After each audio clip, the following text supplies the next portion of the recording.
पसंद आऊं, मैं तेरे दिल को भाऊं, ऐसा मुझको बना, ऐसा मुझको बना। मैं तुझको पसंद आऊं, मैं तेरे दिल को भाऊं, ऐसा मुझको बना, ऐसा मुझको बना। मेरे अंदर तेरी आदतों को भर दे, मेरे अंदर तेरी चाहतों को भर दे, मेरे अंदर तेरी आदतों को भर दे, मेरे अंदर तेरी चाहतों को भर दे। मैं तुझको पसंद आऊं, मैं तेरे दिल को भाऊं, ऐसा मुझको बना, ऐसा मुझको बना।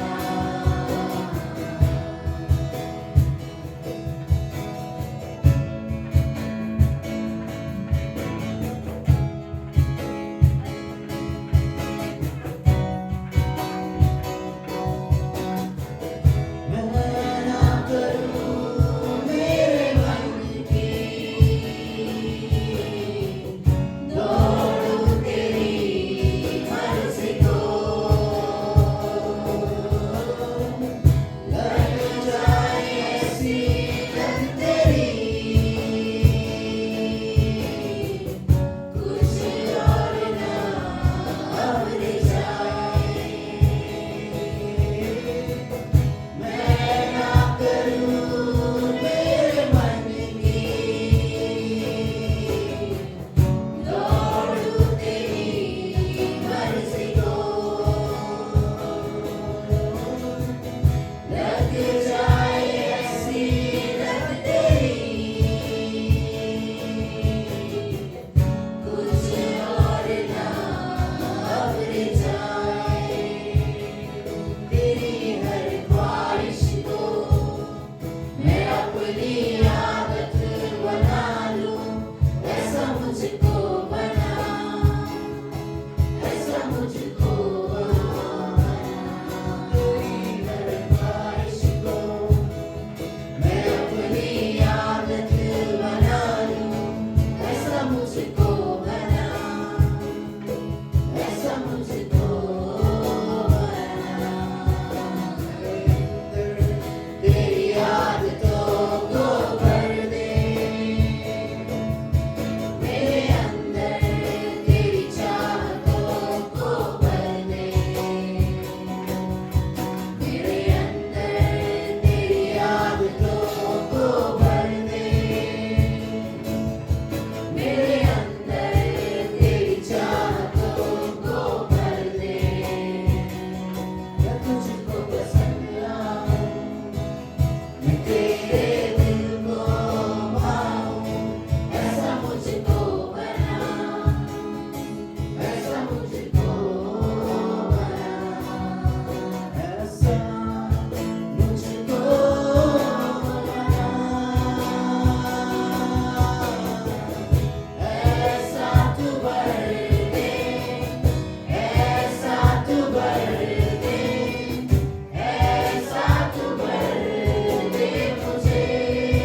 मुझको बना।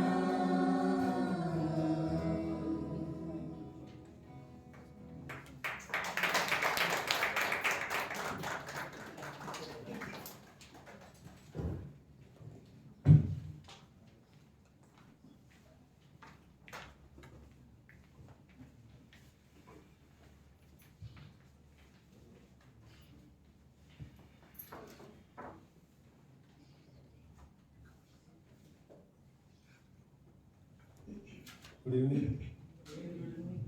मतलब बोलना ही है, चलो ठीक है। भैया ये जरा वर्शिप टीम के लिए थोड़ा ताली बजा देंगे,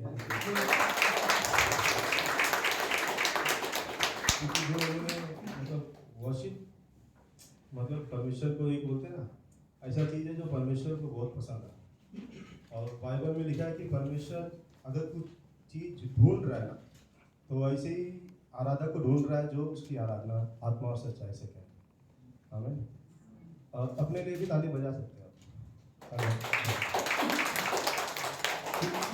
बहुत मुश्किल होता है संडे को टाइम निकाल कर चर्च में आना। तो आप लोग आए, बहुत बहुत शुक्रिया, धन्यवाद। आइए थोड़ा सा प्रार्थना करते हैं। हालेलुया। स्वर्गीय पिता परमेश्वर, धन्यवाद देता हूँ पिता इस समय के लिए प्रभु।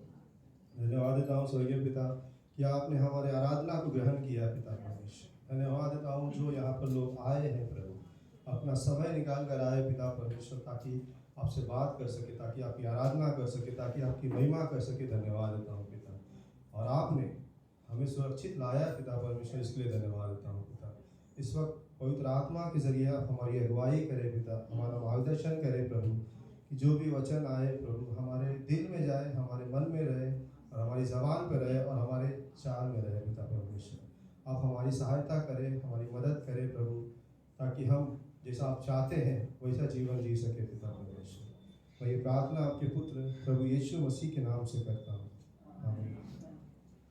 हमने एक गीत गाया, बहुत अच्छा गीत था वो। मैंने पूछा प्रभु से तो क्यों कर रहे हो मुझसे इतना प्यार। वाकई ये गीत है ना, बस हमें गाना नहीं है, क्योंकि पता है हर एक गीत, हर एक गाना एक अगर हम समझ के साथ गाते हैं ना, परमेश्वर बहुत खुश होता है। पता है गाना क्या कहता है कि मैंने पूछा, जो राइटर है, जो लिख रहा है, वो बोलता है कि मैंने पूछा प्रभु से तो क्यों मुझसे इतना प्यार करता है। कितना प्यार करता है परमेश्वर कि हमारे लिए उसने अपना जान कुर्बान कर दिया। परमेश्वर की नज़र में सबसे मूल्यवान कौन है पता है? सबसे कीमती कौन है पता है? इस क्रिएशन में स्वर्गदूत से भी कीमती कौन है पता है? हम लोग बिलीवर, जो उसके ऊपर विश्वास करते हैं। क्योंकि बिलीवर के लिए ही यीशु मसीह जो परमेश्वर है मरा। स्वर्गदूतों के लिए मरा है नहीं, हमारे लिए ही मरा, ताकि हम उसके पास रहे, उसकी महिमा करें, उसकी आराधना करें। परमेश्वर हमारे लाइफ से ना, पूरे लाइफ से हमें तीन चीज चाहता है बस, कि वो हमारे साथ सहभागिता करे, हम उसके साथ सहभागिता करें, हम उसकी आराधना करें, और जब तक हम जिंदा हैं तब तक हमारे जीवन के जरिए उसके नाम को महिमा मिले। तीन चीज हमें चाहता है, और वो भी उसमें भी वो हमारी सहायता करता है। हमें इतना मेहनत करने की जरूरत ही नहीं होती, ठीक है। तो मेरा वचन है, जरा एक मैथ्यू का चैप्टर 1 वर्स 21 खोलेंगे।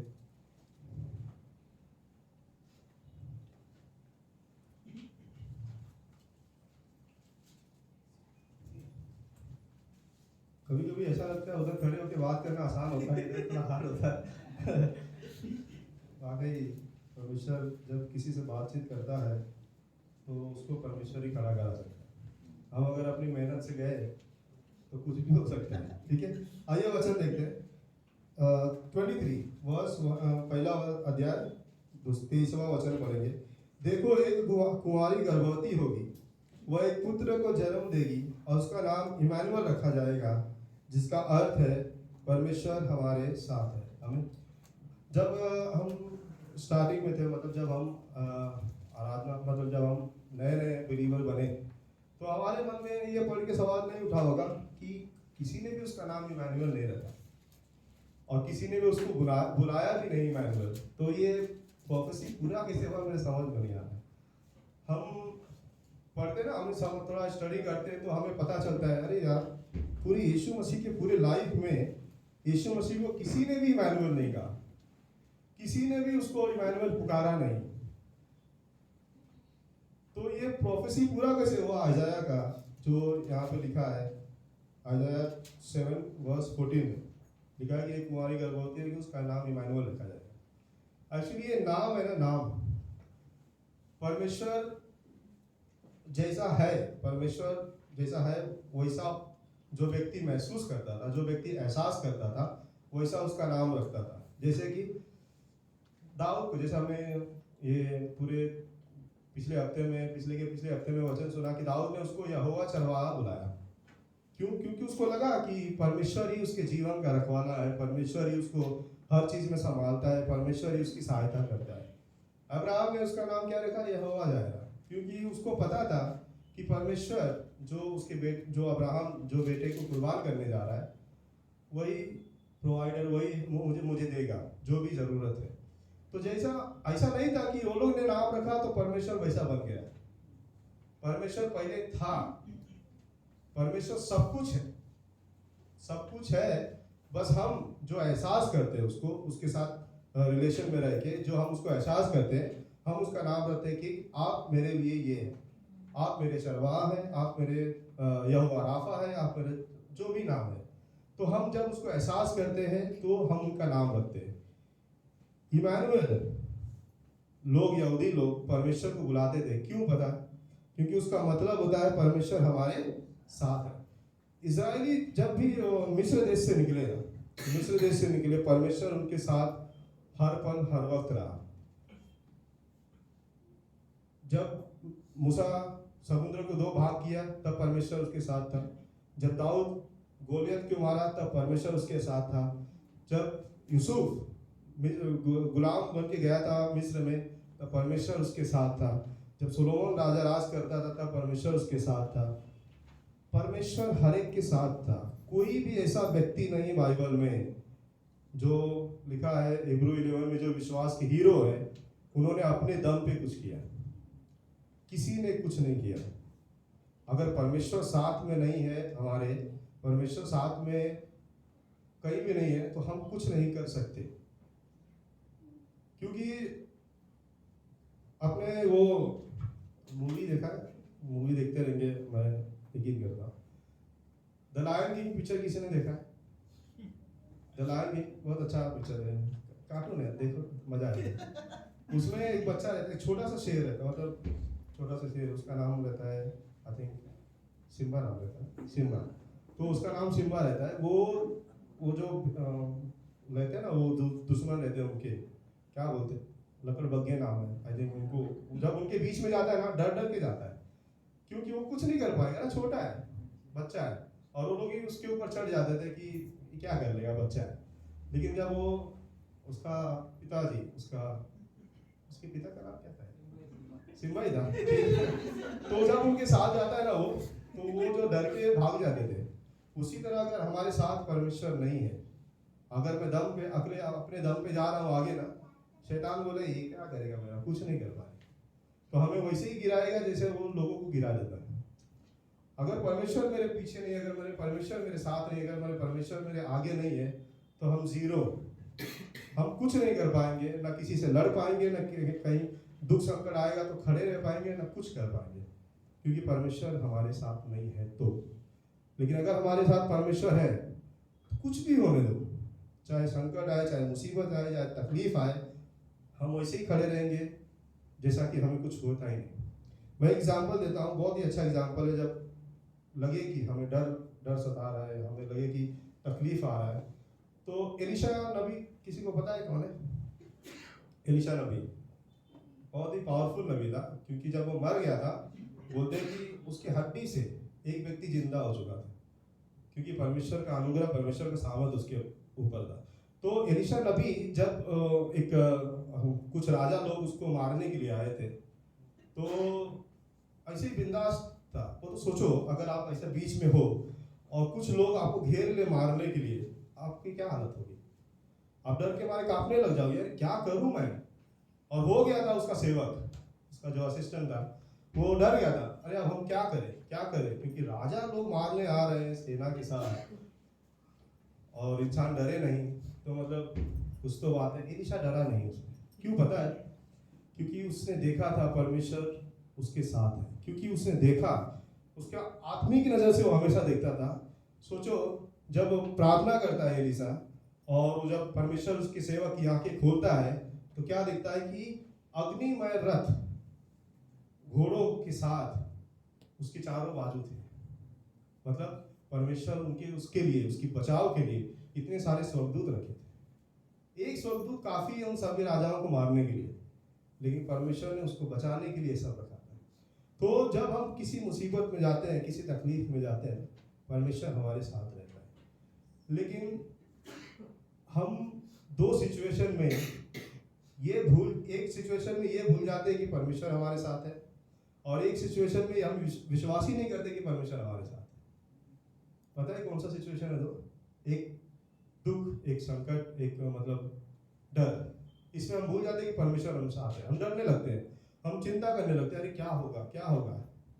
परमेश्वर साथ है, क्यों डरना, क्यों चिंता करना, अरे मैं क्या होगा क्या नहीं, परमेश्वर मेरे साथ है अगर मैं उसके साथ रिलेशन अच्छा रखा हूं तो। और दूसरा, हम विश्वास नहीं करते जब हम पाप करते हैं, हम मानते नहीं कि परमेश्वर हमारे साथ है, नहीं तो हम पाप ही नहीं करते ना। सोचो, हम मान ले कि मेरे बाजू में परमेश्वर है, मतलब मैं देख सकता हूँ परमेश्वर को, मान लो, पाप करेंगे कोई? कौन पाप करेगा बता? लेकिन हम मानते नहीं परमेश्वर हमारे साथ है, इसलिए पाप करते। तो हमें ध्यान देना है कि 24 आवर्स जो दिन के होते हैं, परमेश्वर हमारे साथ रहता है, परमेश्वर की आंखें हमारे ऊपर रहती है, और वो चाहे कोई भी सिचुएशन हो। एक कहानी बताता हूँ, बहुत ही अच्छी कहानी है। एक व्यक्ति था, बहुत ही खुश था, बहुत ही खुश था। क्यों? क्योंकि बहुत अमीर था, और उसके रिश्तेदार भी, क्योंकि पैसा है, सीधी सी बात है, रिश्तेदार भी उसके पास रहेंगे, उसके दोस्त भी रहेंगे, क्योंकि पैसा है उसके पास। तो बहुत ज़्यादा खुश था, और उससे भी ज़्यादा वो खुश था क्योंकि यीशु मसीह उसके साथ साथ चलता है। और ये देखने के लिए कि हर रोज सुबह वो बीच पे जाता था, और जब वो जाता था तो आँख पे 4 पैर के निशान होते थे।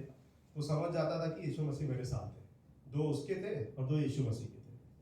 एक दिन क्या हुआ कि एक दिन उसका जो पैसा था पूरा डूब गया। एक दिन उसकी जो मतलब जो अमीरी थी वो चली गई, धीरे धीरे धीरे धीरे गरीब बनता गया, जो बिजनेस था वो डूब गया। और उसके पैसे ना होने की वजह से उसके रिश्तेदार उसको छोड़ गए, उसके दोस्त उसको छोड़ गए। पैसा रहता है तो दुनिया रहती है हमारे पास, पैसा नहीं तो कुछ नहीं, तो छोड़ गए। और वो बहुत दुखी हो गया, बहुत दुखी हो गया, मतलब बोलते ना, टूट गया अंदर से। अरे इतना था मेरे पास, तो लोग हमारे साथ थे मेरी मदद करने के लिए, मेरी सहायता करने के लिए, अब कोई नहीं है। और वो और टूट गया जब वो बीच पे गया अगले दिन, और उसके 2 ही पैर के निशान दिखे, और वहीं पे घुटनों पे आके रोने लग गया। इतना रोने लग गया, इतना रोने लग गया कि यीशु मसीह उसके पास आए और बोले, बेटा क्या हुआ, क्यों रो रहे? तो उसने, वो व्यक्ति ने क्या कहा कि प्रभु, मैं मतलब ये समझ सकता था कि मेरा पैसा एक दिन डूब जाएगा, मेरे दोस्त, मेरे जो रिश्तेदार है वो छोड़कर चले जा सकते हैं, लेकिन मुझे उससे भी ज्यादा दुख हुआ कि आप मुझे छोड़कर चले गए। तो यीशु मसीह ने कहा, आपको क्यों ऐसा लगा कि मैं आपको छोड़कर चला गया हूँ? तो उसने कहा कि मैं जब बीच पर आता था तो मुझे 4 पैर के निशान दिखते थे, और आज जब मेरे पास पैसा नहीं है, मेरे लोग नहीं, मेरे जो दोस्त लोग नहीं है, मेरे साथ नहीं है, और जब मैं आज बीच पे चल रहा हूँ तो मुझे 2 ही पैर के निशान दिखते थे। तो यीशु मसीह ने क्या कहा पता है? क्या कहा होगा पता है? किसी को कुछ आइडिया?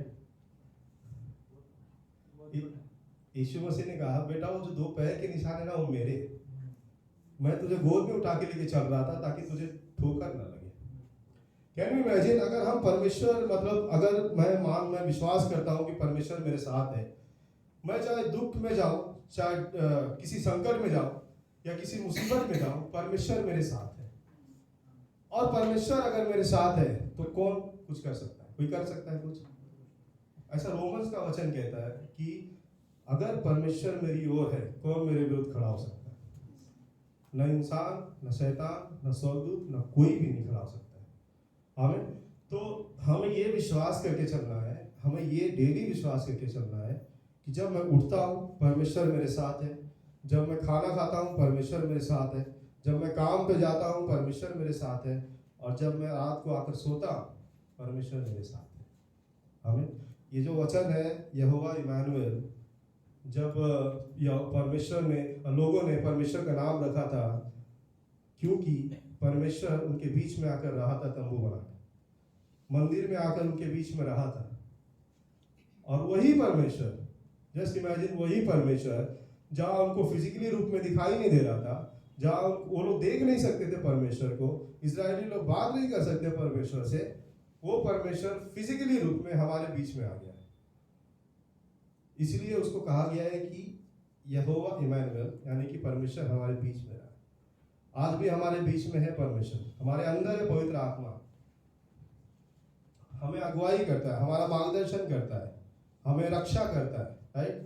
और मैथ्यू का वचन कहता है कि हमारे पीछे उसने स्वर्गदूत भी रखे हैं जो हमारी रक्षा करते हैं। तो हमें क्या डरना, हमें क्या चिंता करना, क्योंकि परमेश्वर हमारे साथ है। परमेश्वर से कोई लड़ सकता है? नहीं। परमेश्वर के विरुद्ध कोई जा सकता है? जाएगा भी तो उसका ही नुकसान है। तो हमें किसी भी बात की चिंता नहीं करनी। अगर चिंता है तो, अगर कोई दुख है तो हमें चिंता नहीं करना, अगर कोई डर है तो हमें डरना नहीं है। अगर कोई हमें बोलते ना कि हम, ऐसा लग रहा है कि हम अकेले हैं, तो डरना नहीं, क्योंकि परमेश्वर हमारे साथ है। हमें इतना ही कहना है।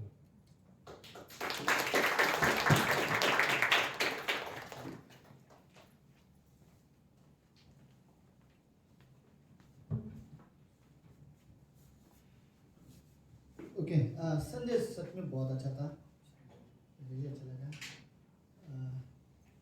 इमानुएल का नाम का मतलब क्या है? परमेश्वर हमारे साथ में है, राइट। लेकिन इमानुएल किसी ने शायद यीशु मसीह को बोला नहीं बाइबल में, लेकिन उसके जीवन से पता है मतलब वही है, राइट। परमेश्वर हमारे साथ है। मुझे रियली अच्छा लगा कुछ चीज़ें। परमेश्वर के बगैर हम कुछ भी नहीं कर सकते, और जो कर रहे हैं। इब्रानियों का 11वें अध्याय में विश्वास के हीरो है, उन्होंने जो किया परमेश्वर उनके साथ था, राइट। जब शद्रक मेशक अबेदनेगो ने देखा आग में, परमेश्वर उनके साथ था, राइट। दानियल ने देखा शेर के पिंजरे के अंदर, लेकिन परमेश्वर उसके साथ था। सो आई थिंक यस, ओके, आज परमेश्वर हमारे साथ है।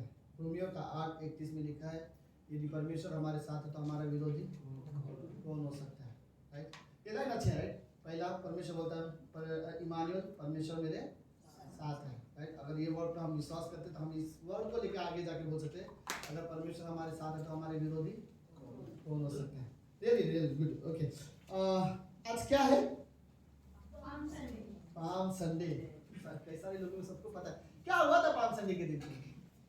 पसखा का त्योहार मनाते हैं इज़राइल में, और यीशु मसीह पाम संडे के दिन पसखा का त्योहार नहीं मनाया जाता। यीशु मसीह इज़राइल में आए थे। नहीं उसे उनको मत पता, मुझे बता। मुझे लगा अभी यहाँ पे डिबेट होने वाला है। हाँ? यीशु मसीह यरूशलेम में आए थे। यस, ओके, कहाँ पर? यरूशलेम। हाँ, यीशु मसीह जब यरूशलेम शहर में आए थे, तो कई सारे लोगों ने खुशी से उनका स्वागत किया था। स्वागत करने के लिए कुछ नहीं मिला तो उन्होंने क्या बोलते हो, खजूर के पेड़ के 2 डालियां थी, उसके रास्ते पे बिछा दिए थे, राइट। तो जब यीशु मसीह का स्वागत हो रहा था उस समय में खजूर के पेड़ में, तो वहाँ और एक जन था जिसे लग रहा था शायद सब मेरे स्वागत में किया जा, गधा। तो जब वो गधा जब वहाँ पे जा रहा था, तो वो देख रहे हैं लोग हालेलुया जय जयकार गा रहे हैं, और रास्ते पे क्या बोलते हैं वो खजूर के डालियां डाल रहे हैं, और गधा जा रहा है, राइट। गधे पे यीशु मसीह तो पीठ के ऊपर था, राइट। गधा उस पे चल रहा है, गधा बहुत खुश हो रहा है, राइट, कि मेरी स्वागत में इतना कुछ हो रहा है, राइट। और फिर जहाँ यीशु मसीह को छोड़ा था वहाँ उसने यीशु मसीह को छोड़ दिया, और यीशु मसीह उतर गया। फिर गधा वापस उसी रास्ते में आ रहा है, राइट। और फिर देख रहे हैं यहाँ तो अब कोई नहीं है, राइट। तो ये भी शायद गधा भी समझ गया होगा कि यीशु मसीह के बगल में कुछ नहीं होगा, राइट। तो अगर यीशु मसीह अभी भी बैठा होता तो यहाँ पर अभी भी लोग जय जयकार करते हैं। नहीं, बट जस्ट ये तो जस्ट फन था, ओके। बट रियलिटी ये है कि कभी कभी हम भी गधे जैसे हो जाते हैं। किसी और को ब्लेम नहीं करना चाहता मैं, राइट। कि यीशु मसीह के बगैर कोई वो वाह वाह, कोई जय जयकार, कोई महिमा नहीं है, राइट। अगर यीशु मसीह हमारे साथ है तो राइट, लोग यीशु मसीह की भले महिमा करें, बट हम उसकी उपस्थिति में चल रहे हैं, राइट। तो हम उसकी महिमा को एंजॉय कर सकते हैं, राइट। जरूरी नहीं कि महिमा हमारी हो, महिमा यीशु मसीह की हो, लेकिन उस माहौल में हम हैं, उसके प्रेजेंस में हम रहते हैं, राइट। जो अकेले आएंगे तो हमें पता चलेगा कि हमारे लिए कोई नहीं है, राइट। लेकिन जब यीशु मसीह हमारे साथ है तो राइट, हमारा विरोध कौन हो सकता है। सो ओके, पाम संडे के दिन हुआ ये था कि यीशु मसीह यरूशलेम शहर में दोबारा आ गया था, राइट। और कई सारे लोग एंजॉय कर रहे थे, क्योंकि यीशु मसीह ने यरूशलेम शहर जब छोड़ा उसने बहुत से चमत्कार किए, बाहर बहुत ज़्यादा चमत्कार किए, तो लोग खुश हो गए। अब ये यहाँ आएगा तो यहाँ पर भी चमत्कार हो गए, यहाँ के दुख दर्द सब ठीक हो जाएगा। यीशु मसीह आया इसलिए लोग बहुत खुश थे, लेकिन किसी को भी उस भीड़ में ये नहीं पता था यीशु मसीह क्यों आया। यीशु मसीह का आने का कारण किसी को, भीड़ में एक भी व्यक्ति को नहीं पता था कि ये आज हो रहा है ना, ये मरने के लिए आया, राइट। यीशु मसीह वापस यहाँ आया इसलिए ताकि अगले 5 दिनों में इसे क्रूस पर जाना है, राइट। यीशु मसीह इसलिए आ रहा है, और लोग सोचते हैं यीशु मसीह आ रहा है हमारे दुख दर्द दूर करने के लिए, राइट, अब चमत्कार करने के लिए, प्रॉब्लम दूर करने के लिए। तो वो खुश हो गए कि अब हमारे एरिया में आकर यीशु मसीह कार्य करेगा, लेकिन वो लोगों को नहीं पता था यीशु मसीह क्रूस की वजह से उस दिन आ रहा था। ओके, लेट्स हम अपनी जगह पे खड़े होते हैं कुछ पंक्ति पढ़ने के लिए। पहला पत्रस का 17 अध्याय। आज मुझे एक शब्द मुझे जिसके बारे में आज प्रीच करनी है या शेयर करना है, वो एक शब्द क्या है? लहू। लहू के बारे में आज बात करते हैं। पहला पत्रस का किताब, पहला अध्याय,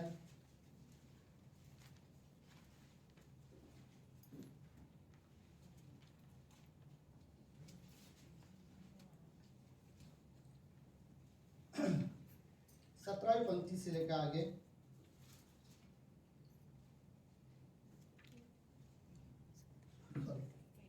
पहला पत्रस पहला अध्याय 17वीं पंक्ति। और जबकि तुम हे पिता कहकर उससे प्रार्थना करते हो और बिना पश्चाताप हर एक के काम के अनुसार न्याय करता है, तो अपने परदेशी होने के समय भय से बिताओ। परदेशी होने के समय मतलब अभी आप परमेश्वर के शहर में नहीं हो, इस संसार में हो और तुम एक परदेशी हो, लेकिन डर के साथ जीवन बिताओ। एक भय आपके अंदर होना चाहिए। ओके, क्या हो? किस चीज का भय? क्योंकि तुम जानते हो कि तुम्हारा निकम्मा चाल चलन जो बाप दादों से चला आता है, उसे तुम्हारा छुटकारा चांदी और सोने अर्थात नाशवान वस्तुओं के द्वारा नहीं हुआ। राइट, तुम्हें जो छुटकारा मिला है वो नाशवान वस्तुओं के द्वारा नहीं मिला हुआ है।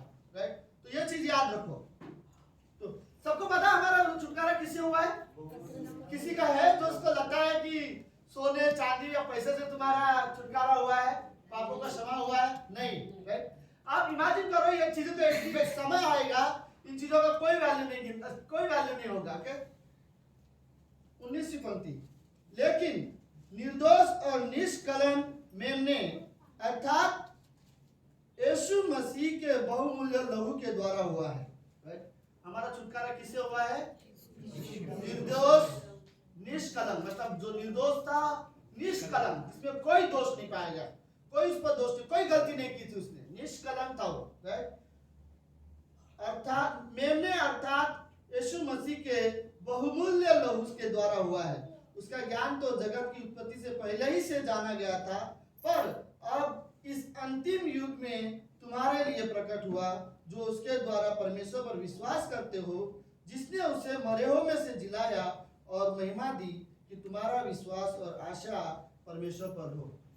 और एक पंक्ति में लास्ट में लूका का 22वां अध्याय,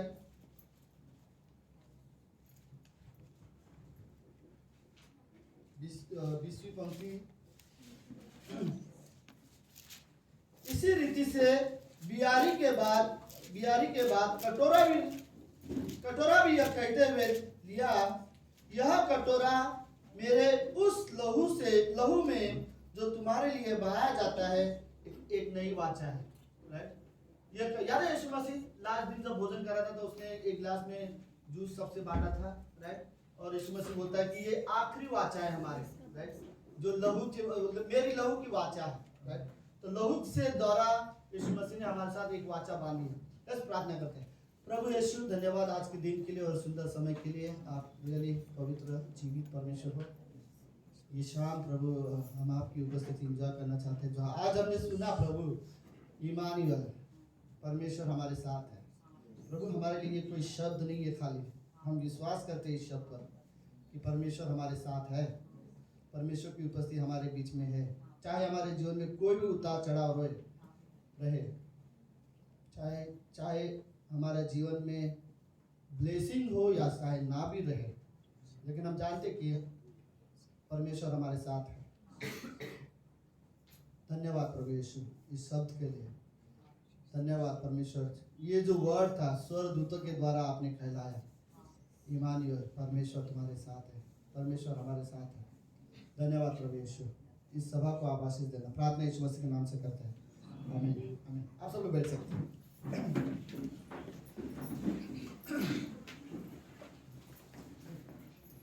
ओके, सब लोग बैठे।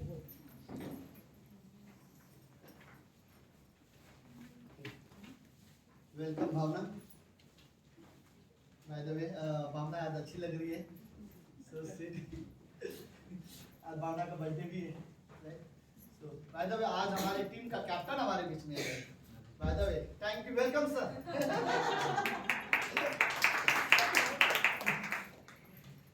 थैंक यू लेकिन आने के लिए सब लोग। अनिल भाई हमारे बीच में है बहुत दिन के बाद, वेलकम भाई अनिल भाई। मुझे लगा अनिल ये दरवाजा भूल गया रहेगा, शायद ये एड्रेस ही भूल गया रहेगा, क्योंकि वनिता ने खींच के लेके आया फिर। लेकिन अच्छा लगा। थैंक यू आने के लिए, seriously thank you so much. Okay let's start करते हैं। ओके, ये लहू वाला हिस्सा कहाँ से शुरुआत हुआ? ओके, क्यों ये लहू बहुत मायने रखता है परमेश्वर के लिए? तो आज हम उसके बारे में जानते हैं। अगले हफ्ते गुड फ्राइडे के दिन यीशु मसीह मारा गया था डेफिनेटली, लेकिन गुड फ्राइडे के दिन एक त्यौहार मनाया जाता है जिस दिन फसह का त्यौहार कहा जाता है, राइट? फसह का त्यौहार जो निसान महीने में पहले तारीख को, जो एक तरह से इजराइल का नया साल उसी दिन माना जाता है। ओके, वहां से शुरुआत हो गई। थोड़ा सा बैकग्राउंड में जाता है। लेकिन आपको पता है पहला लहू कब बहाया गया था? जब आदम और हवा ने पाप किया। पाप करने के बाद वो एक नंगे थे, वो नंगे थे इसलिए पेड़ के पीछे जाके छुपे, और फिर उन्होंने अपने लिए एक अंजीर के पेड़ के पत्तों को जोड़कर अपने लिए कपड़े बनाया। उसने दोनों ने कपड़े पहना, और परमेश्वर ने बोला कि ये काफ़ी नहीं है, तुम्हारे पाप को ढांकने के लिए ये चीज़ें काफ़ी नहीं है। फिर परमेश्वर ने वहाँ पर एक मेमना काटा, और मेमने के एक कपड़े से, जानवर के उसके चमड़े से उसका एक कपड़ा बना दिया। परमेश्वर ने तुरंत बना दिया और उनको वो जानवर का चमड़ा कपड़े दिया। फिर उस कपड़े से उन्होंने अपने आप को पहना, और उसके बाद परमेश्वर ने कहा ओके ठीक है, तुम्हारे शर्मिंदा, तुम्हारे पाप का जो था, अब अच्छे से तुमने अपने आप को ढाका है, राइट? पत्ते से तुम हमेशा सुरक्षित नहीं रहोगे, राइट? ये परमानेंट कपड़े लग रहे हैं, ये कपड़े अब अच्छे हैं, जल्दी फटेंगे नहीं, राइट? तो ये चित्र ये था, उसी वक्त ये चित्र दिया गया था कि जब इंसान ने जो पाप किया है उसके लिए उनको ढकने के लिए, पाप को छुपाने के लिए परमेश्वर ने एक मेमना का जो बलि चढ़ाया था।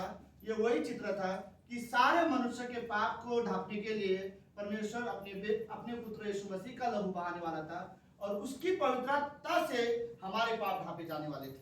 ओके, ये चित्र था। फिर कई सालों के बाद अब्राहम की जब परीक्षा हो रही थी, मैं बाइबल से जस्ट चित्र याद दिला रहा हूँ। उत्पत्ति के 22वें अध्याय में अब्राहम की जब परीक्षा हो रही थी, तब परमेश्वर ने अब्राहम को कहा था कि अपने बेटे को वेदी पर रखना, राइट? और फिर जब अब्राहम अपने बेटे को वेदी पर रखता है परमेश्वर को देने के लिए, भेंट चढ़ाने के लिए, जिसे होम बलि कहा गया है, और जब वो होम बलि चढ़ा रहा था, परमेश्वर बोलता है अब्राहम रुक जा, और तेरे अपने बेटे पर तू कुछ भी नुकसान मत पहुंचा। तो वहां से वो अपने बेटे को उतार देता है, लेकिन परमेश्वर ने तुरंत वहां पे झाड़ी में एक मेमना दिया, और अब्राहम बहुत खुश हो गया। फिर दोनों बेटे गए, उस मेमना को लेके आए और उस मेमना को वहां पर रखे, और उसको जगह पर इसहाक के जगह पर मेमना को रखा, और इस बार जब मार रहा था परमेश्वर ने ये नहीं कहा कि रुक जा, राइट, परमेश्वर कहा इसे मार, राइट। तो ये एक चित्र था, परमेश्वर ये संदेश दिखाना चाहता था, अब्राहम तेरे दिल में जो दर्द होगा, जो तुझे जो बुरा लगा होगा कि अपने बेटे को तू मारना जा रहा है, और तुझे जो तकलीफ हुई रहेगी वो मैं समझ सकता हूँ, क्योंकि एक समय पर मेरा बेटा जब मरेगा कोई आवाज नहीं आएगा जो बोलेगा कि अपना हाथ रोक दे, राइट, उसे क्रूस पर मत मार, कोई नहीं बोला जाएगा। तब अब्राहम ने मेमने को वहां पर मारा, वो यीशु मसीह का चित्र था। ओके, सब लोग है। तो तीसरी जगह में, अगर आपको ऐसे बहुत से और भी जगह है, बट मेन जगह मैं दिखा रहा हूँ। तीसरा जगह जहां पर फसह का त्योहार से शुरुआत हुआ था, ओके, तीसरा वहां पर परमेश्वर ने ओके, मूसा के समय में ये इजराइल के लोग मिस्र देश में 400 साल के लिए जब बंधुआई में थे, परमेश्वर ने मूसा को कहा कि इजराइलियों को वहां से छुड़ा और वादे के देश में लेके चल, जो कनान देश में है, ठीक है। जब मूसा वहां से उन्हें लेके जा रहा था, तो उस लेते जाते समय फिरौन की सेना और फिरौन तैयार नहीं थे कि इन लोगों को यहाँ से लेके जाए। तो मूसा ने वहां पर क्या किया था, 9 चमत्कार किए थे। सब लोग है, ओके, याद रखो, मैं सारे चमत्कार नहीं बताऊंगा, लेकिन मैं जस्ट मेन चीजें बता रहा हूँ। 9 चमत्कार किया यह साबित करने के लिए कि परमेश्वर हमारे साथ है, फिरौन तू कुछ नहीं कर सकता। और उन चमत्कारों से बावजूद भी फिरौन जो था, वो फिरौन की सेना, फिरौन राजा डरा नहीं।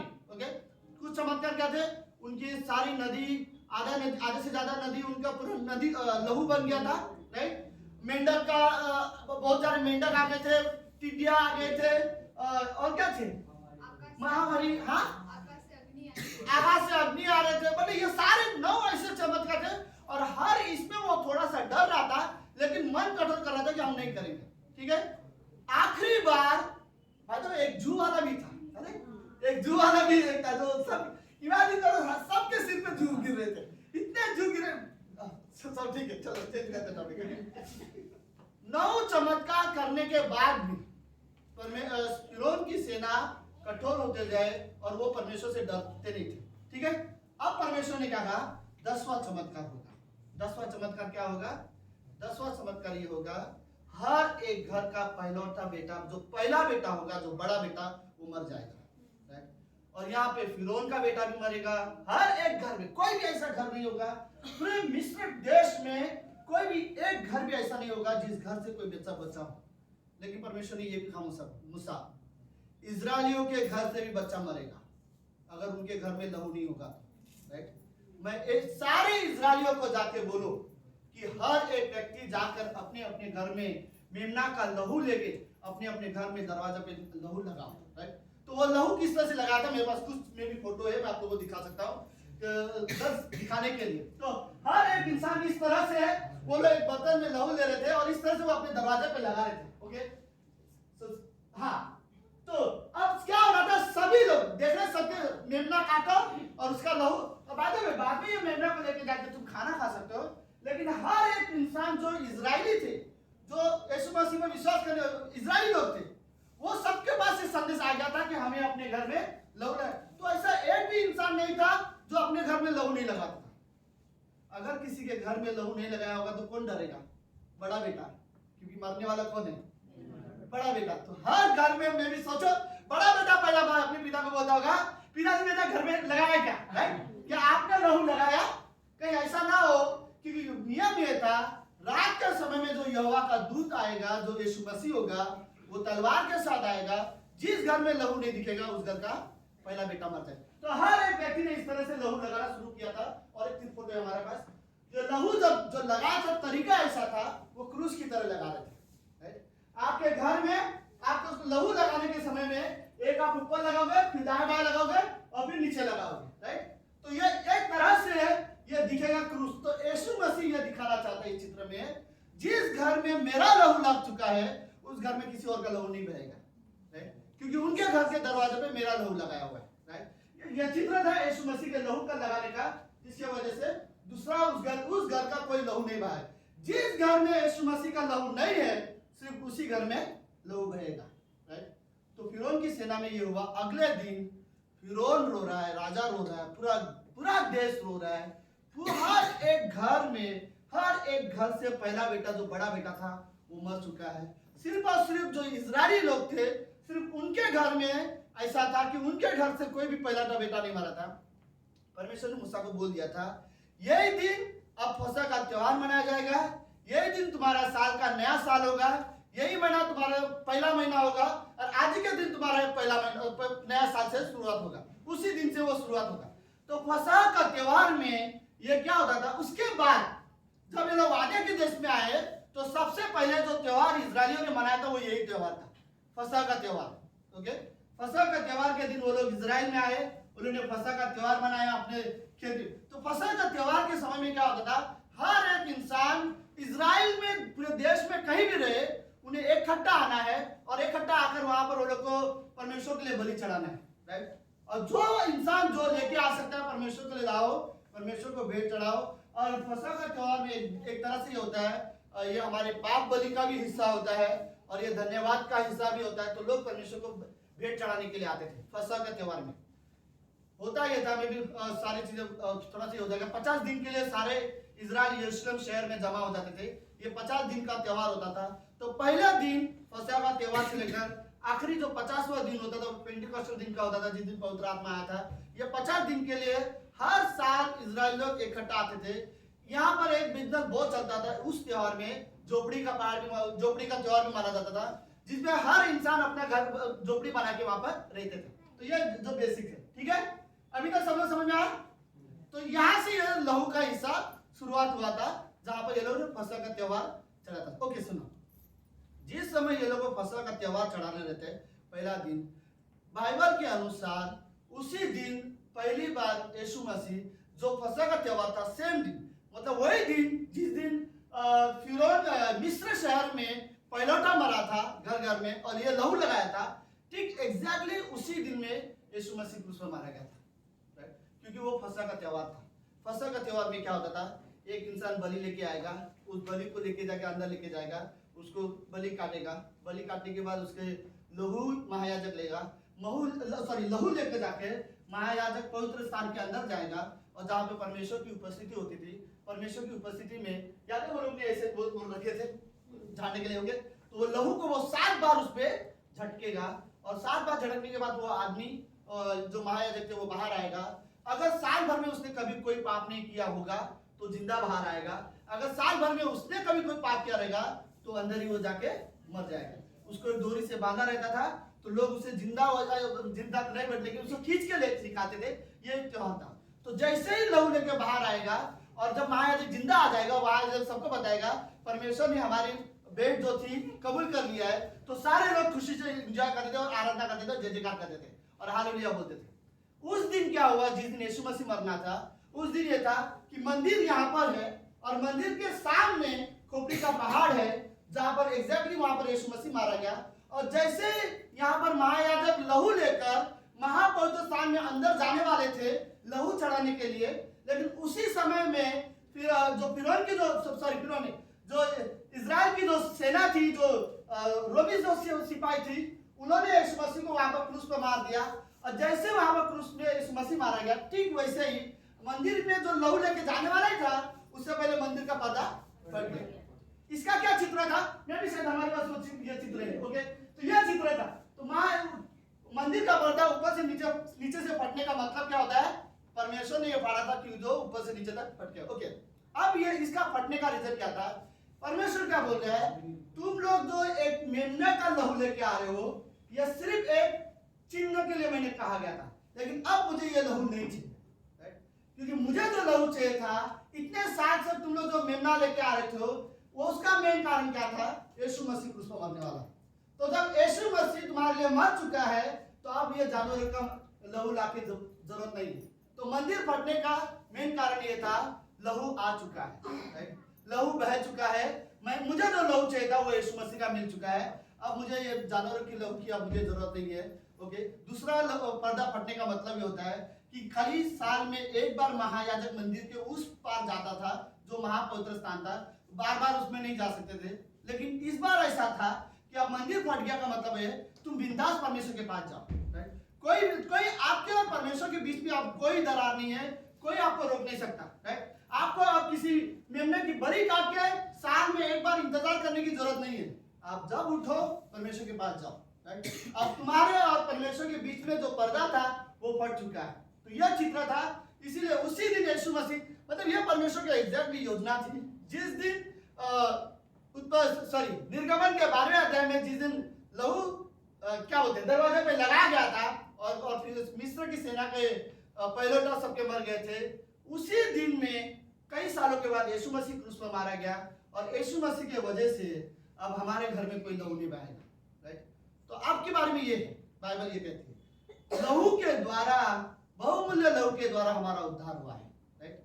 किसी और चीज के लिए तो लेट्स ओके, और 6-7 मिनट लहू के बारे में थोड़ा सा बात करते हैं। आपको कैसा लगेगा ये वर्ड सुन के, राइट। अगर कोई व्यक्ति आपके लिए अपना लहू दे बहा सकता है का मतलब क्या होगा? रियली वर्ड सोचो, कोई इंसान आपके लिए ये कहे कि मैं आपके लिए अपना लहू बहा सकता हूँ, इसका मतलब क्या है? इसका मतलब ये कि वो आप उसके लिए बहुत कीमती हो, वो आपसे बहुत प्यार करता है, राइट। वो आपके लिए कुछ भी कर सकता है, राइट। और यीशु मसीह ने ये सारी चीजें कहा नहीं है बल्कि करके दिखाया हुआ है, राइट। यीशु मसीह के लहू की वजह से हमारा आज उद्धार हुआ है, राइट। इवन मैं आपको रियली वो एक वर्ड बोलता हूँ, सुनो, ओके। इस बाइबल में जो जिसे हम फॉलो करते हैं, जिसे हम पढ़ते हैं, जिसे हम इंकरेज होते हैं, राइट। इस बाइबल से खाली एक शब्द आप निकाल दो, लहू शब्द। मैं आपको बताऊं ये बाइबल में जीवन देने की किताब नहीं है, फिर इसमें कोई सामर्थ नहीं रहा। लहू की असली घटना अगर इसमें से निकाल दिया जाए कि यीशु मसीह ने हमारे पापों के लिए लहू बहाया है, यह घटना इसमें अगर होती नहीं तो यह बाइबल जीवन नहीं देती थी, राइट। इसमें कोई सामर्थ भी नहीं होता था। अगर ये बात अगर परमेश्वर की किताब होती तो भी हमारे लिए कोई फर्क नहीं पड़ता था। हाँ, परमेश्वर हमसे प्रेम करता है लेकिन उसका प्रेम हमारे तक कभी नहीं पहुंच पाता। परमेश्वर दयालु परमेश्वर है लेकिन उसकी दया हम तक कभी नहीं पहुंचती। परमेश्वर अनुग्रहकारी परमेश्वर है लेकिन उसका अनुग्रह हम तक कभी नहीं पहुंच सकता। लेकिन बीच में लहू होने की वजह से परमेश्वर की अनुग्रह, दया, प्रेम हमारे पास पहुंच चुका है, राइट। और हमारे लिए कभी क्षमा नहीं होती थी, हमारे पाप कभी क्षमा नहीं किया जाता था अगर हमारे पास लहू नहीं होता तो। परमेश्वर चाहकर भी हमें नहीं माफ कर सकता था अगर बीच में लहू नहीं बहाया गया होता, क्योंकि परमेश्वर पवित्र परमेश्वर है, राइट। सिर्फ इस किताब में लहू शब्द नहीं रहेगा तो यह किताब पता नहीं फिर यह किताब क्या है, फिर यह खाली पन्ने है इसमें या फिर कहानी है और कुछ नहीं है। एक शब्द इसमें से आप नहीं हटा सकते, वो लहू, राइट। क्योंकि लहू की वजह से हमारे पास आज जीवन मिला है, राइट। यीशु मसीह के लहू की वजह से आज हमारे पास अनंत जीवन मिला हुआ है, राइट। हम विश्वासी को रियली सोचने की जरूरत है। ओके, सुनो और कुछ बात। एक विश्वासी को क्यों परमेश्वर की इच्छा के अनुसार जीवन जीने की जरूरत है? क्यों आप ये कहो कि विश्वासी होने के बाद आपको अपनी इच्छा के अनुसार नहीं बल्कि परमेश्वर की इच्छा के अनुसार जीवन जीना चाहिए? पता है क्यों? तो उसका मतलब कारण मुझे खाली एक ही रीजन दिखाई देगा, वो है लहू की वजह से, राइट।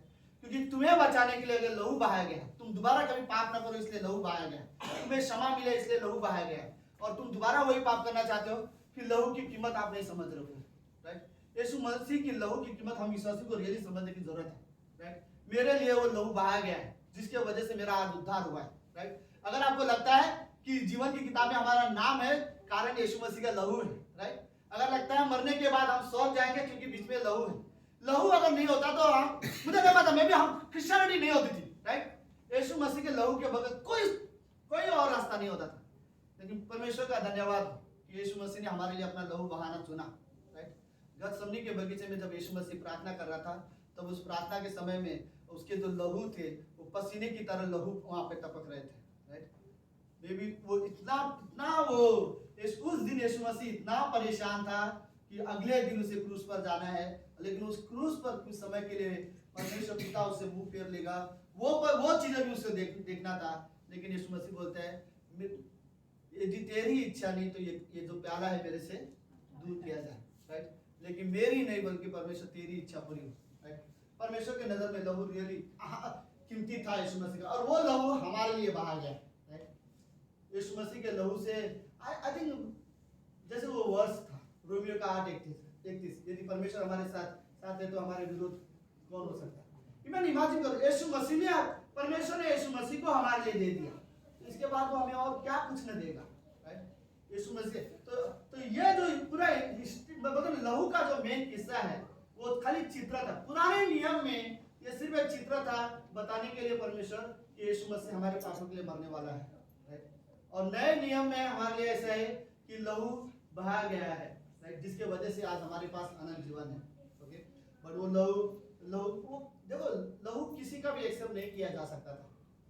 उस लहू होने के लिए निर्दोष और निष्कलंक लहू होना जरूरी था, मतलब जिसने खुद ने कभी कुछ पाप ना किया हो, लेकिन वो सिर्फ यीशु मसीह वैसा था जिसने कभी कोई पाप नहीं किया, लेकिन वो हमारे लिए मारा गया और तीसरे दिन जीवित हुआ। ओके, लेकिन हमें रियली सोचने की जरूरत है कुछ चीजें। ओके, मेरे लिए यीशु मसीह ने लहू बहाया, ताकि मैंने जो पाप किया है, पाप की वजह से लहू बहाया है। अब इसके बाद विश्वासी, सीरियसली मैं इसके बाद हम रियल मैं कैसे वर्ड एक्सप्लेन करूं, ऐसा लग रहा है। लहू के जानने के बाद भी अगर हम पाप करते रहे तो लहू बहने का जो वैल्यू था शायद हम नहीं समझ पा रहे।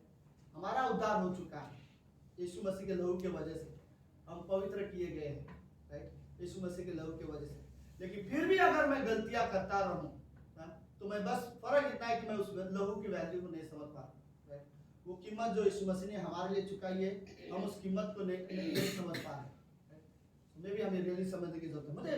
मुझे ये पंक्ति हमेशा से पसंद है, जो एक तरह से बोलते ना, यशायाह का 1:18 में परमेश्वर बोलता है कि आओ हम वाद विवाद करें, तुम्हारे पाप चाहे लाल रंग के क्यों ना हो, ये मैं हिम के समान क्या कर दूंगा। परमेश्वर बोलता आओ लेट्स बात करते हैं, राइट। कितने भी पाप क्यों ना होने दो तुमने किए हुए, कितने भी लाल क्यों ना होने, मैं उन्हें हिम के समान एकदम श्वेत कर दूंगा तुम्हारे जीवन को। लेट्स आ जाओ हम बातचीत करते हैं, राइट। और ये परमेश्वर ने वादा किया था और हम जानते हैं कि यीशु मसीह ने उस वादे को पूरा किया। प्रकाशित वाक्य का 1:18 में यीशु मसीह क्या कहते हैं, देखो मैं मर गया था अब युगानुयुग जीवित हूँ, राइट, और दो लोग मृत्यु की कुंजियां अब मेरे पास है। मतलब मेरे पास अधिकार है किसको स्वर्ग में भेजने का, किसको नरक में भेजने का, राइट। देखो मैं मर गया था, राइट, अब मैं जीवित हूँ, राइट, और हमेशा के लिए यीशु मसीह आज जीवित है, राइट, हमारे लिए।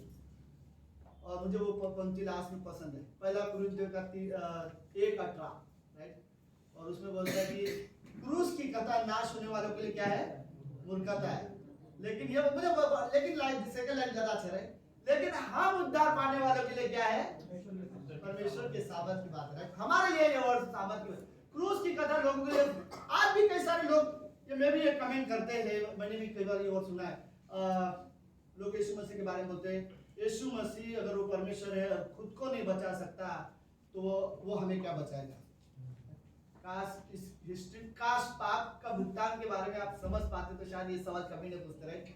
मैं हमेशा ये वर्ड बोलता, अगर थैंक गॉड यीशु मसीह ने उस दिन अपने आप को नहीं बचाया, राइट, क्योंकि अगर यीशु मसीह ने अपने आप को बचा लिया होता तो हमें नहीं बचा पाता, राइट, क्योंकि हमारे पापों के लिए लहू बहना जरूरी था, पाप का भुगतान होना जरूरी था, राइट। तो हमारे पाप क्षमा होने का एक जो किस्सा है वो है लहू, राइट। देखो यीशु मसीह का जो जन्म का जो कारण था वो चमत्कार नहीं था, राइट, ना ना ना लोगों को दुष्टान में समझाना, लोगों को चमत्कार करना, ये रीजन नहीं थे यीशु मसीह का धरती पर आने का। ये तो रीजन जस्ट ये तो हो गए, राइट। यीशु मसीह कर सकता था, जब लोग उसके पास आए तो यीशु मसीह ने किया लोगों की सहायता, लेकिन यीशु मसीह का जन्म लेने का कारण क्या था, मरना ही उसका मेन कारण था, राइट, कि वो आए और वो हमारे पापों के लिए मारे और तीसरे दिन जीवित हुए। लेकिन अजीब है, राइट, लोगों ने ये सवाल जरूर पूछा कि यीशु मसीह खुद को नहीं बचा पाया क्रूस पर, लेकिन ये नहीं समझ पाया कि तीसरे दिन वो जिंदा भी तो हुआ है, तो अच्छा है वो तीसरे दिन हमारे लिए जिंदा हो गया, राइट। बट हमारे लिए उसका लहू रियली मायने रखता है, राइट, जिसकी वजह से हम पवित्र किए गए। आमीन। लेट्स प्रार्थना करते हैं। प्रभु यीशु हम धन्यवाद देते हैं आज के दिन के लिए और एक सुंदर समय के लिए। पिता आप रियली पवित्र और जीवित परमेश्वर हो, धन्यवाद उस लहू के लिए जो हमारे लिए बहाया गया था। प्रभु यीशु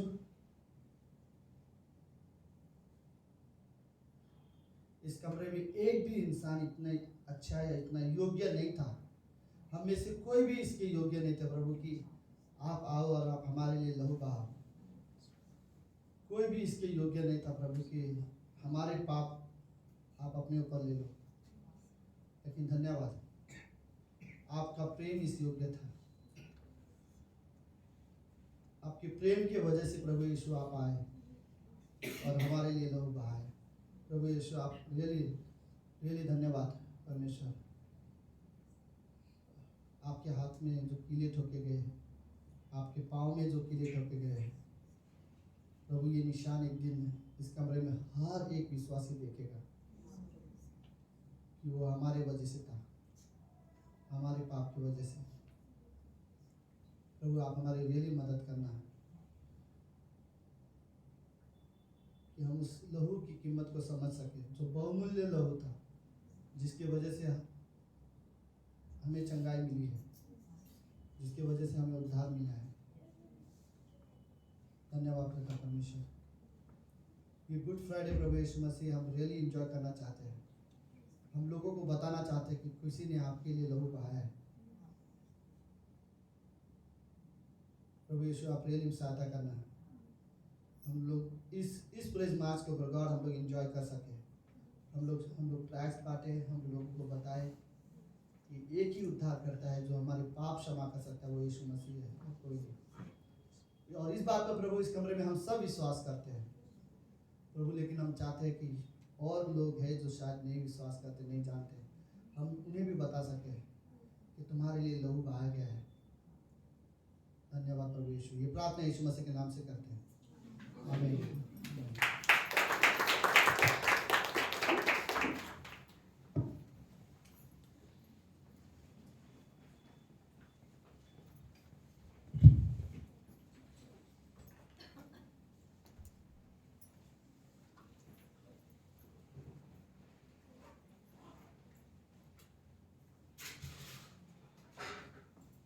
मैं अपने स्थान पर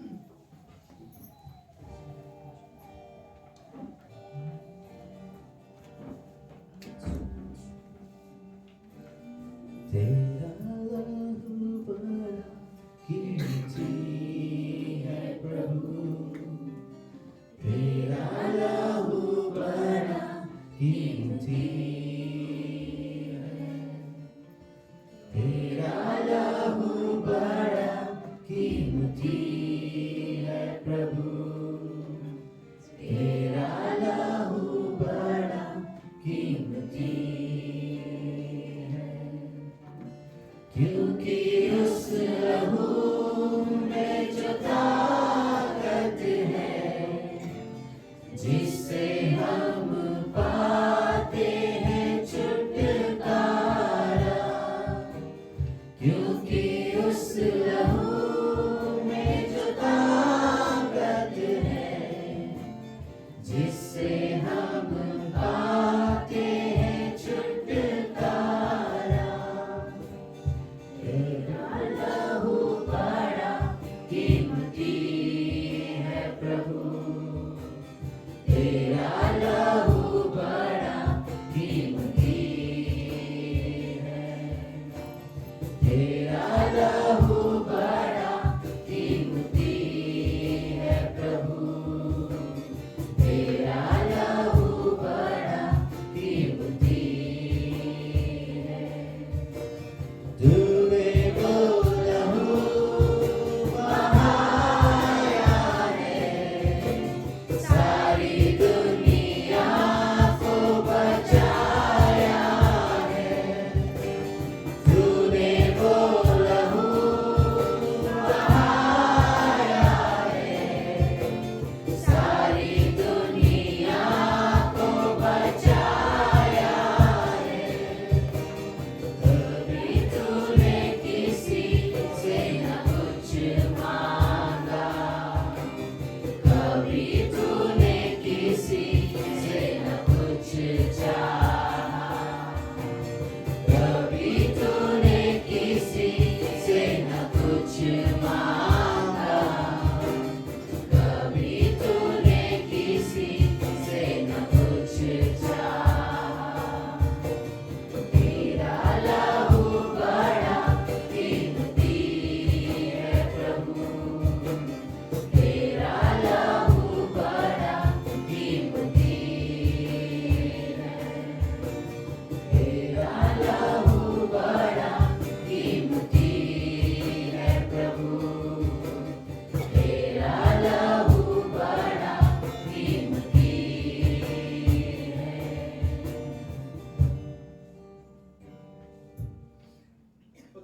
स्टीवन ने एक मैसेज प्रीच किया था जिसे हॉलमार्क में रखा गया उस मैसेज को। कुछ मैसेज है 10-12 ऐसे मैसेज है जो हॉलमार्क कहा जाता है डॉक्टर स्टीवन का। हॉलमार्क मतलब ऐसे मैसेज जिनको हमेशा याद करते हैं, लोग सुनते हैं। और उस एक मैसेज का नाम है सिर्फ लहू को क्या बोलते हैं, प्रेजेंट द ब्लड, क्या बोलते हैं हमारा ट्रांसलेटर पेश, हाँ लहू को पेश करो, राइट। अगर कोई आपको बोले कि तुम बुरे इंसान हो तो उन्हें लहू दिखाओ, राइट, जिसके वजह से आप पवित्र किए हो।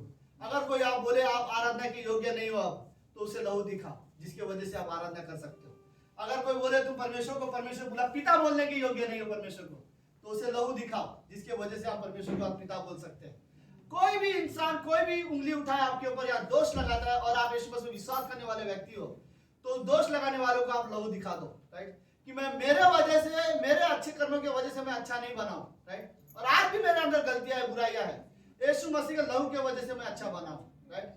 तो अगर कोई व्यक्ति अगर इस संसार में भी कभी कभी शैतान भी अगर आपके कान में आके फुसफुसा करे ना कि तुम अच्छा नहीं हो, राइट, कल तुमने गलत किया था, आज कैसे आराधना कर सकते हो, ये ढोंगी बना है, तो शैतान को लहू दिखा दो, राइट, कि यीशु मसीह ने लहू बहाया है, राइट, और उसके लहू की वजह से एक परफेक्ट यीशु मसीह के लहू की वजह से जो यीशु मसीह कर सकता था वो सब हर विश्वासी कर सकते हैं, राइट, क्योंकि यीशु मसीह का लहू आज हमारे पास है, राइट, और उसके लहू ने हमें शुद्ध किया है। हर एक इंसान के जीवन में एक रियली एक कन्विक्शन वाली एक सोच परमेश्वर के लिए होनी चाहिए कि मुझे सच में उसके लिए अपना जीवन जीना है या मुझे सच में अपना जीवन उसको देना है, राइट, और उसके लहू की वजह से हम पवित्र किए गए। कोई फर्क नहीं पड़ता। मैं मास्टर इस हिंदी कलीसिया का, ओके, मैं आप लोग से रियली बोलता हूँ, कोई भी पाप कोई भी गलती अगर आपसे हुआ हो कोई फर्क नहीं पड़ता, आप परमेश्वर के पास आ सकते हो वापस, राइट, लहू की वजह से आप दोबारा परमेश्वर के पास आओ। कोई भी गलती आपसे हो गई हो फर्क नहीं पड़ता, हमेशा उस गलती में जीवन जीने की जरूरत नहीं है। परमेश्वर माफ करने वाला परमेश्वर है, राइट। पहला यूहन्ना 1:9 में कहता है, हाँ पहला यूहन्ना 1:8 कहता है, अगर कोई अपने आप को कोई ये सोचता है कि उसमें कोई पाप नहीं है तो वो गलत है, वो धोखा देता है। लेकिन अगर किसको लगता है वो पाप करता है या वो गलत है, तो 1:9 में क्या बोलता है, अपने पाप को मान लो, परमेश्वर विश्वास योग्य धर्मी है, वो तुम्हारे सारे पाप क्षमा कर देगा। आमीन, आमीन। तो कोई अगर समय आए आप निराश हो, वो लहू को सामने रख दो। आमीन। हमें लेट्स प्रार्थना करते हैं। प्रभु यीशु हम धन्यवाद देते हैं आज के दिन के लिए और इस सुंदर समय के लिए। पिता आप रियली पवित्र और जीवित हो। इस संसार अगर हम पर दोष लगाए तो हम लहू दिखा सकते हैं। शैतान हमें दोष लगाए तो हम लहू दिखा सकते हैं। दुष्ट आत्माएं यदि हमें कमजोर बताने की कोशिश करे, हमारे पाप हमें दिखाने की कोशिश करे, तो हम लहू दिखा सकते हैं। क्योंकि प्रभु हम अच्छे करके हम धर्मी नहीं बने हैं, क्योंकि अच्छे करने की क्षमता हमारे अंदर नहीं है। प्रभु हम सिर्फ यीशु मसीह के लहू की वजह से धर्मी बने हैं, जो हमारे पापों के लिए बहाया गया है। धन्यवाद पिता परमेश्वर, धन्यवाद है प्रभु यीशु। मैं रियली प्रार्थना करता हूँ इस कमरे में जो भी विश्वासी है, हर एक व्यक्ति के जीवन के लिए यीशु मसीह में आपके हाथ में देता हूँ। उनके जीवन को आपने उनके लिए सोचा है, आपने उनके लिए योजना बनाई है। प्रभु हर एक व्यक्ति को आप सहायता करो, मदद करो। अगर कोई हमारे बीच में, हमारे जीवन में, हम में से किसी के भी अंदर अगर कोई कमजोरी है जो प्रभु हम गलत कर भी रहे हैं, प्रभु आप हमारी मदद करो कि हम उसमें से बाहर आ सके। पवित्र आत्मा हमारी अगुवाई करे। प्रभु आप हमारे जीवन को बदल सकते हैं। हम जानते प्रभु हमारे पुराने पापी स्वभाव में आज भी आप काम कर रहे हो, ताकि कुछ गलतियां हैं जो हम ना करें। लेकिन प्रभु कुछ गलतियों की वजह से हम आपके पास आना नहीं रोकना चाहते, क्योंकि हमारे पास आपके लहू है। धन्यवाद प्रभु यीशु, धन्यवाद देते पिता। ये प्रार्थना यीशु मसीह के नाम से करते हैं। आमीन, आमीन।